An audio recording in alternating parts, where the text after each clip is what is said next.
네, 그러면은 이제 흄이 윤리학에 사용되는 이성과 감정 혹은 정념에 대한 분석한 걸 토대로요. 사람은 이제 이렇게 행동해야 한다라는 이제 당위를 주장하는 규범윤리에 대해서 좀 배워보도록 할 거예요. 근데 이제 아까 이제 좀 논의가 굉장히 많았는데 흄의 인간 구성에 관한 논거를 보면 책이 진짜 두꺼워.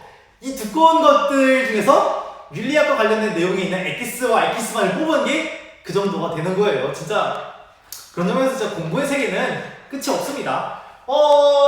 한번 좀 정리를 해볼게요. 그러니까 다시 흄은요.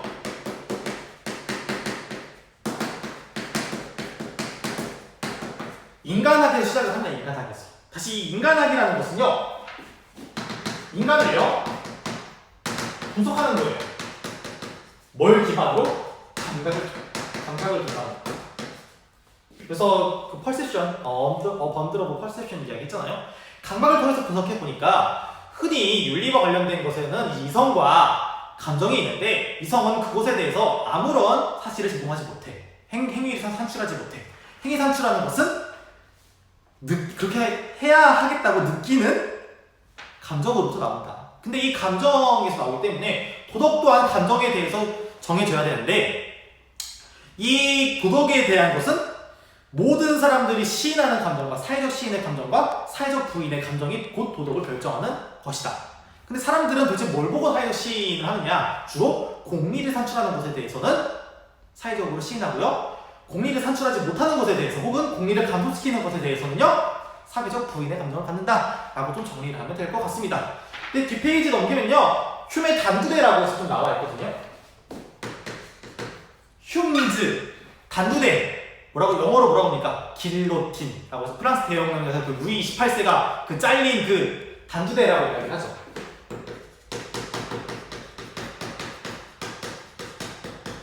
라고 이야기를 하는데 이거는 여러분들 사회화재 연구에서 이야기했던 자연주의적 오류에 대한 이야기랑 똑같습니다. 어떤 이야기를 하냐? 미즈에서 그러니까 사실에서 당위를 도출하는 것은 논리적인 오류다라는 이야기를 하게 됩니다. 그래서 한번 좀 내용 한번 볼게요. 해야 한다거나 해서는 안 된다는 것은 어떤 새로운 관계 또는 단어를 표현하기 때문에 이는 지적되고 설명해야 한다. 뭐 이렇게 여러 가지 나와 있는데 한번 좀 예시를 좀 들어볼게요. 예시. 이것도 사실 과제 연구 때 이야기했던 건데 인간은 쾌락을 추구한다. 좀 나중에 공유주의 때 이야기하겠지만은 신기하게 쾌락과 즐거움은 똑같은 말인데도 불구하고 뭔가 쾌락에 대해서는 조금 더 부정적인 그 어감을 가지고 있단 말이에요. 이거는 언어 공부하는 친구들은 한번 좀 그 부정적인 그 어감이 주는 인식에 대해서 공부해보는 것도 어떨까 하는 생각이 듭니다. 하여튼 네, 인간은 쾌락을 추구한다에서 인간은 쾌락을 추구해야 한다. 고 주장하는 것은 논리적인 모순이라는 것입니다. 기껏 해봤자 이 해야 한다 라는 것에 대한 개념이 추가된 것인데요.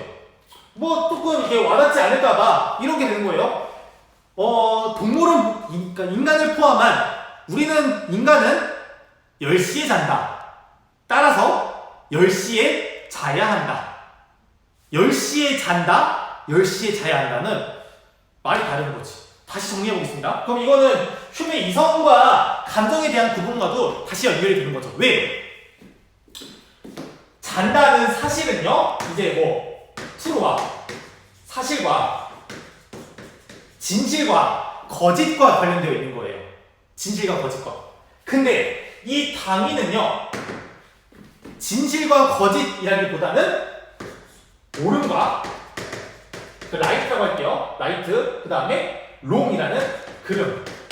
여기는 여기는 영어로 적고 여기는 한글로 적었는데 하여튼 이거랑 연결되어 있다는 거지. 근데 이렇게 대칭할 수도 있겠지만은 사실 인간의 당위 해야 한다와 해야 하지 않는다를 좀 결정하는 데 있어서 조금 더 하나 더 추가시켜야 하는 거는 바로 여기에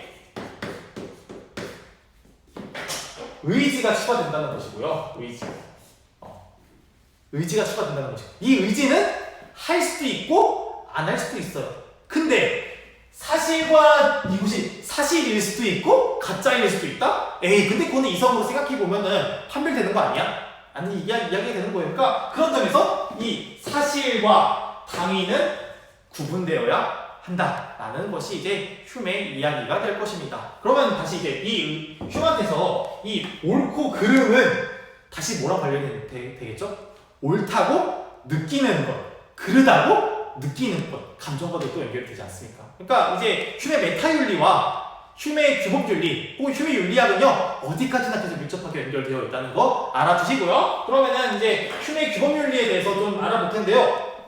뭐 별 이야기는 없을 것입니다. 아까 얘기했던 이야기들의 도돌이표가 될 거예요.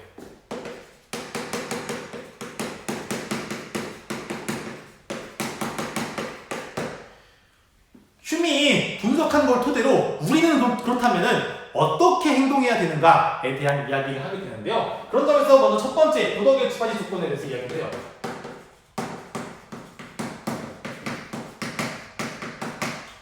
도덕이라고, 그러니까 이건 일종의 흉의 도덕에 대한 정의, 데피니션이라고도 볼 수 있을 것 같아요. 자, 보겠습니다. 첫 번째, 도덕의 근거는요. 첫 번째, 보편적인 근거. 도덕은요, 인류의 공통된 감정의 표현이에요.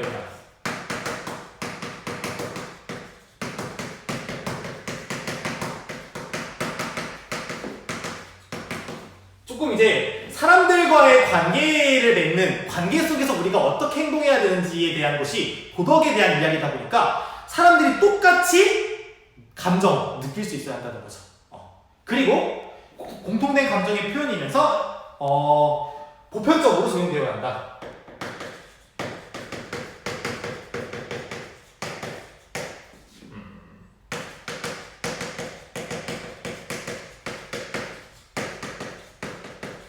조금 이 말이 어려울 수도 있는데 다시 무슨 말이냐면은 나한테 내가 예를 들어서 옳지 않다고 판단하는 것이면요 다른 사람들이 그 일을 당했을 때에도 그것이 옳지 않아야 돼요. 다시 정리하면은 칸트 때 이야기했던 건데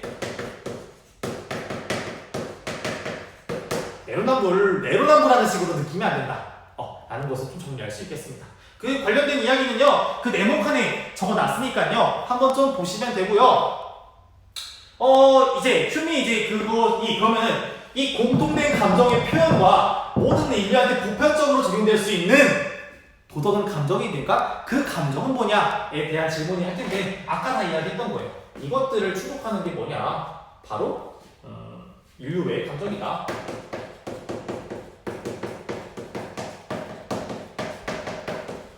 다시 정리하면은 인류의 감정은 모든 사람들이 가지고 있으면서 그것이 적용될 때는 모든 사람들한테 공통적으로 적용되기 때문에 우리가 비록 보지 못한 이방인들의 삶을 봤을 때에도 똑같이 공감을 하면서 그 사람들한테 도와주는 행동을 하게 된다라고 이야기를 하게 될 것입니다.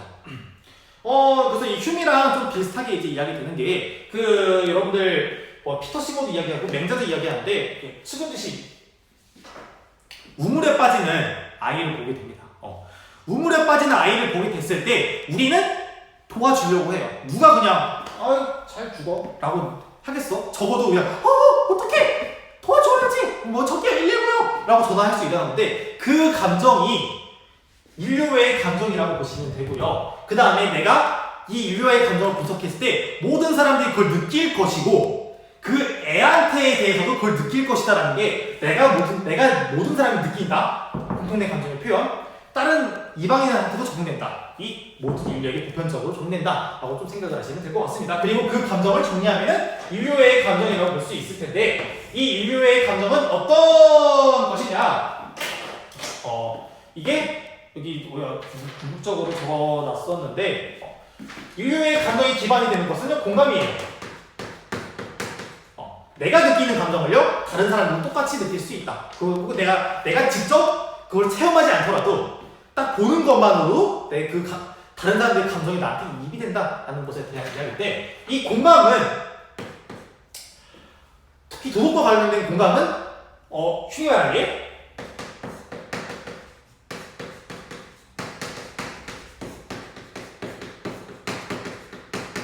사회적 공리를 산출하는 것이나 것에 대해서는 사회적 명시적으로 시인하고 아까 복습이라고 보시면 돼요. 그 다음에 공감에다가 만약에 사회적 공리를 감소시키는 것에 대해서는요 아마 사람들이 다 꺼려하겠죠. 그것을 사회적 동인의 감정이라고 합니다.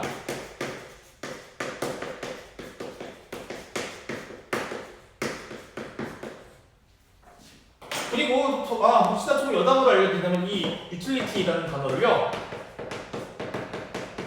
이제 여기서 등장하게 되는 거죠. 원래는 라틴어로서 유틸리타스 라고 하고요. 저도 사실 지금 가장 많이 보는 논문이 이 유틸리타스라는 그 잡지에서의 논문들을 가장 많이 봐요. 근데 하여튼 이 공리를 산출하는 것에 대해서 공감이 더해지면은 사회적 치인의 감정으로 넘어가는 것이고요. 공감을 산출하는 것에 대해서 공리를 감소하는 것에 대해서는요 사회적 부인의 감정으로 나아가게 되는 것이고 이제 이것에 대한 인류의 감정이 다시 도덕을 이룬다라고 보시면 될 것 같습니다.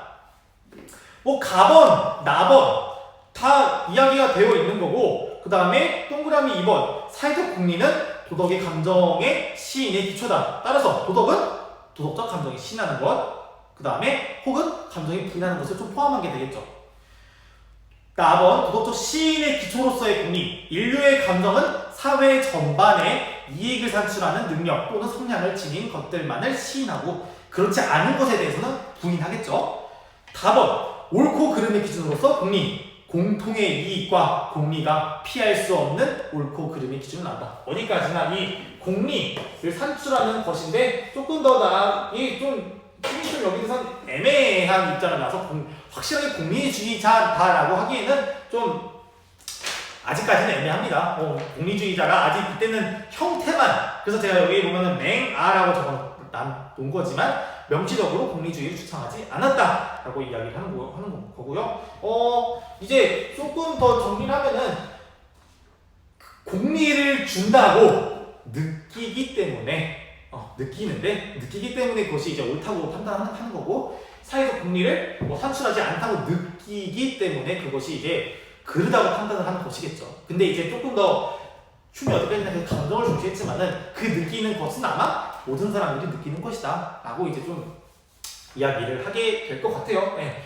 흉은 이제 이쯤까지만 좀 정리를 해두면은 될 것 같습니다. 그러니까 흉 같은 경우는 어디까지나 이성보다 감정을 중시했다. 특히 이제 이성과 감정의 특히 스위치 소크라테스와 플라톤 이후에 이제 나오는 그 이성에 대한 감정의 우위를 완전 그냥 뒤집어버리는 무시무시한 이제 이야기를 한 거거든요. 더불어서 이 휴메 단두대까지 합해가지고 이 휴메 이론은 사실 뭐 나중에 칸트 때도 보게 되겠지만은 사실 제가 생각하기에는 모든 것을 다 제로 베이스에서 봤기 때문에 관찰을 하게 된다면은 이러한 결론이 충분히 고출될 수 있을 것 같아요. 근데 이제 그럼에도 불구하고 휴메 지닌 가장 큰 문제점은 흉은 어디까지나 회의주의자라는 거. 그러니까 도덕에 대해서 회의주의를 주장하진 않았어요. 도덕에 대해서. 근데 다만 인간 자체에 대해서 회의주의를 주장하면서 다시 인류가 가지고 있는 좀 뭔가 그 높은 위상을 다시 원점으로 돌려버린 거잖아요. 따라서 이 휴메 의견에 대해서 반박을 하려면은 인간이 가지고 있는 위치 자체에 대해서 다시 좀 세워놓으려는 입장을 취해야 하게 된다는 거죠. 그리고 그 역할을 총대를 메고 수행하는 사람이 바로 칸트가 되게 될 것입니다. 네, 그러면은 오늘 수업 여기까지 하고요. 그러면 칸트 때 뵙도록 하겠습니다. 이때는 학교에서 뵙도록 하겠습니다. 얼른 보고 싶네요. 다들 고생하셨습니다. 안녕.